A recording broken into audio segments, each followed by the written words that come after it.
Ito ang mabilis na vlog mula sa Bicol trip naming magkakaibigan. Excited na nga si Marcus. Sa day 1 ay bumiyahe lang kami at nagpahinga. Day 2 naman ay nagpunta kami sa isang tagong resort na napakalinaw at napakalinis. Napakatahimik din dito at bago lang sa public. Sa di kalayuan ay nagsuswimming na rin si Wilmer at pinakita niya ang kanyang angking kagwapuhan. Si JC naman ay nagdive ng plakda. Pagkatapos ay ginaya niya rin si Wilmer. Grabe, ang ganda talaga dito sa resort na to.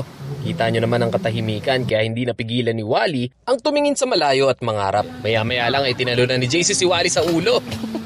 Pero walang pakialam si Wally at maya-maya ay kumain na kami sa Sagurong Restaurant. Malapit lang yun sa pinagliguan namin at tanaw mo ang ganda ng view.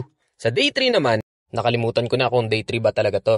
Pero ito daw ang happiest place sa Bohol. Ito ang Farm Plate. Sa gabi ay mas ramdam nyo ang ganda ng lugar. Dito rin nag-shoot ang ibang mga pelikula. At ito nga si Wally at mukhang ganun pa rin ang suot. Kaya ngayon ay hindi ko na talaga sigurado kung day 3 ba talaga to. Baka nga hindi to day 3. Pero basta, ang ganda ng lugar, puro Christmas lights at napaka-aesthetic talaga. Tignan nyo naman yung daan. Sa entrance ay para kang papasok sa mundo ng mga diwata. Ang daming picture-perfect spots dito sa lugar na to. Meron ding umiilaw na chapel at napakaganda dahil ito ang isa sa mga highlights ng lugar na to.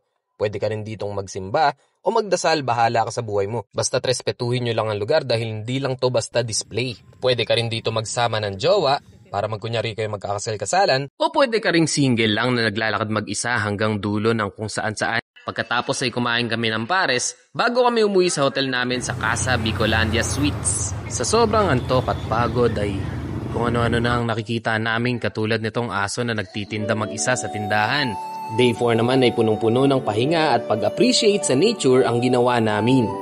Marami kaming ginawang nakaka-relax katulad ng pagkain ng hapon dito sa tapat ng Mount Mayon. Kitang-kita namin pero gabi na. Kaya naman nung day 5, maaga naming pinuntahan ang ruins kung saan ay dito talaga pumupunta ang mga dumadayo ng Bicol. Ito na ang pinakasikat na spot sa buong Bicol kaya naman hindi na kami nag-aksaya ng panahon at sinulit na namin ang tanawin bago kami umuwi papunta ng Maynila. Sa pag-uwi namin ay medyo maulan kaya kinakabahan kami baka umalog-alog ang eroplano o tinatawag nilang turbulence. Pero hanggang sa uli ay nagpapakita pa rin sa amin si Mayon. Siguro talaga ay napakabait namin kahit nasa langit pa kami ay mukha siyang nagpapaalam at nagsasabing mag-ingat kami pa uwi. Pero wala talagang gano'n, nag-iimbento lang ako kasi masyadong mahaba yung video at hindi ko alam kung paano tatapusin kaya hanggang sa muli, paalam!